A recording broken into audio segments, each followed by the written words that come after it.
Hey, what's up? Lightboltjoe here. Today we're going to discuss the 2019 Stranger Things Darkness on the Edge of Town. This is technically the second Stranger Things novel. The first one technically is called Suspicious Minds. That's about Dr. Brenner, his project, Elle's mom trying to find her. And so I wanted to read this one first. I have a pile of Stranger Things books I got for Christmas, and I wanted to read this one first because it's the longest, and I knew it was going to drag on, and I knew it would take me the longest to read it because my attention span dwindles when books take 12 years to get from point A to point B, and I knew it. I knew it going in. I started it January 10th, January 11th. It's currently January 30th that I'm recording this. I just finished it. It should not have taken me 20 days to read 413 pages. 413 pages in 20 days. I'm embarrassed in myself because I know I can read much faster than that. And it was so drawn out and so boring and so unfortunate because you have these amazing characters that are being introduced. And then the first 3/4 of the story is so slow and agonizingly painful. And then the last quarter is great because it speeds up. It has the proper pace that it's supposed to be. A thing that really annoyed me is the way it was put together. And I say that based on perspective. Now, first-person perspective is when you're reading a book and the character's saying, I did this, and then I did that, and then I went here, and then I did this, right? First person, they're retelling the story. Third person is when the narrator is telling you, this character jumped over the fence, and this character fell on his butt, and this character got dirt down his butt crack. That's a narrator narrating a story. And the first-person perspective is when you're telling the story, right? You yourself are telling the story. The premise of this is Hopper, James Hopper, and 11, Jane Hopper, are in the cabin, Hopper's grandfather's cabin, Hawkins, Indiana. It is December 26th, 1984. So this is the Christmas right after the end of season 2, and then right before season 3, because season 3 technically starts the summer of 85, technically. And so Elle is forcing Hopper to tell him stories about New York because she found the box in the crawl space labeled Vietnam, labeled New York. And he said, I ain't telling you no Vietnam stories, but I'll tell you a New York story. And then she takes out this Zener card, and she asks, what is this card? Why is there evidence in here anyway? But he goes through the story. So the flashback is, now we know that Hopper grew up in Hawkins, Indiana. He went to Vietnam. He came back. He married Diane. They had a daughter, Sarah. They moved to New York. He was a cop in New York for a bit, and then he came back. Very simple summary, right? Sarah then passes away. Diane and Hopper divorce. She gets remarried. She has a child, right? So we know this happens.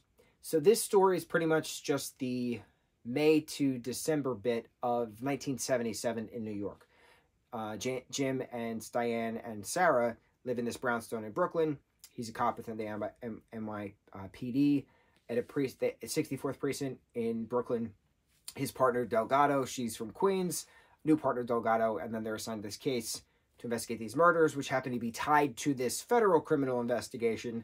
And then Jim is therefore being tasked to go undercover to join this Viper gang to then take down this head honcho called St. John to see what his plan of Serpent Black Night is all about. Conveniently coinciding with the blackout, the New York City blackout, which happened July 13th, 1977. And then all is well, July 14th, John is no more, and, you know, they can all live happily ever after the end. I just summarized 413 pages in, what, 30 seconds? It's so painful reading 4 pages of nothing. And I say that because I do not need to know the trajectory and speed that a bead of sweat is coming down this guy's chest, which is glistening in the sun, and he's wearing a vest because it's so hot out, he doesn't have a shirt on, and blah, blah, blah, and this and that. It's hot out. Middle of July. People are sweating, it's so hot out. That's it. That's all you need. That's all the visual you need. I don't need to know the stupid, minute details, nor does anyone need to know the stupid, minute details, when it has nothing to do with the story. Going back to my statement of perspective. First person versus third person, right? Narrator telling the story versus the character telling the story. The premise of this is Hopper is sitting down to tell Elle the stories of New York. Please explain to me, someone, why this whole book was in third person. December 26, 1984, Hopper got up and made a cup of coffee. Hopper did this, Hopper did that. Hopper sat back down. Hopper continued to tell his story. July 1977. Hopper then got out of the police cruiser, drew his gun. It's a narrator telling two different stories. One in 1986 of Hopper telling Elle the stories, and then in actuality, the narrator is telling us, the reader, what happened in 1977 Brooklyn when this blackout happened and how Serpent Black came about. It's just so awkward because it's Hopper telling... The premise of this book is Hopper is telling Elle the story of New York. Why is it in third person? Why is the narrator telling me these things? It's Hopper telling Elle. Hopper should be telling Elle. If you want to keep the third person narrator, to break it up a bit, in regards to December 26, 1984, the two of them were sitting in the cabin. It's blizzarding out. Hopper got up to get himself a cup of coffee, make Elle some Legos, then continue to sit back down and retell the story. So there I was, and it was hot out. That's how it should have been. You should have broke the perspective. I don't get it. Who approved of this? So, my other concern is... I got concerns, bro. My other concern... We're introduced to this Leroy character. We're introduced to this Martha character, right? We're introduced to this Lisa Sturgeon's character. Lisa just jumps off a building, and then that's it, and that's all we hear from her. But she was a pawn within regards to what's going on. But what happened next? Leroy and Martha were gang members, and they were brought in regards to helping the federal undercover Jim Hopper. I was going to say Hawkins. I got Treasure Planet on the brain. Jim Hopper.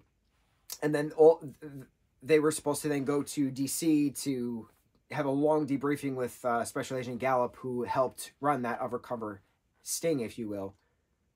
But what happened to them? Elle asks specifically what happened to Hopper's partner in Manhattan, Delgado, and he said, oh, she's fine. You know, we survived it all. She's doing great. She's in D.C. She's an agent. She's doing great, right? That's great. But what happened to Leroy and Martha? The whole premise of Jim joining the Vipers undercover was to get more information of what the hell's going on in regards to this 5 murder spree connection. Technically 3 at the original point, and then 2 afterwards. Along with what this Serpent Night Black thing is supposed to be, right? Coinciding with the blackout. But, like, Martha and Leroy have a massive part throughout all of the New York story. So how do you just throw them to the wayside at the end? That, oh yeah, you're all due to go in D.C. and for a debriefing. What happened to them? Why am I being invested in these characters for 400 pages and you're not telling me what happens to them? It's just dumb. It's dumb. It's unfortunate. 200 pages of this book is irrelevant. And I knew I wasn't going to like it. I knew I wasn't going to like it. It could have been summarized in 200 pages. It could have been a 45-minute long episode of a flashback. That's it. Would have been fine. But the 4-page minute details of how hot it is outside, as an example, is so irrelevant, it drives me crazy. And that's why it took me 20 days to read this book, when it should not have taken me 20 days to read any book for that matter. So we did it. We got rid of it. It's done. I am hoping that the remaining Stranger Things books, and I have a feeling I'm going to like the other ones, since they're shorter, and that means the pacing is faster. When you got a book that's so long and the pacing is so drawn out, it's irrelevant to the story. It should not take you 4 pages to tell me why the sky is blue and how fluffy the clouds are and what molecules they're showing, the different cloud stratosphere. I don't know. I know nothing about clouds. I know there's different clouds. It should not take you 4 pages to get from point A to point B. Oh my goodness. I cannot stress this enough. Doesn't matter if it's a book. Doesn't matter if it's a game. Doesn't matter if it's a comic. Novel to comic. Doesn't matter if it's a graphic novel. Doesn't matter if it's a TV show. Doesn't matter if it's a movie. Doesn't matter if it's a web series. Does not matter. Should not take you 18 years to get from point A to point B to point C. That's it. I've had it. On to the next review. Mucho mahalo.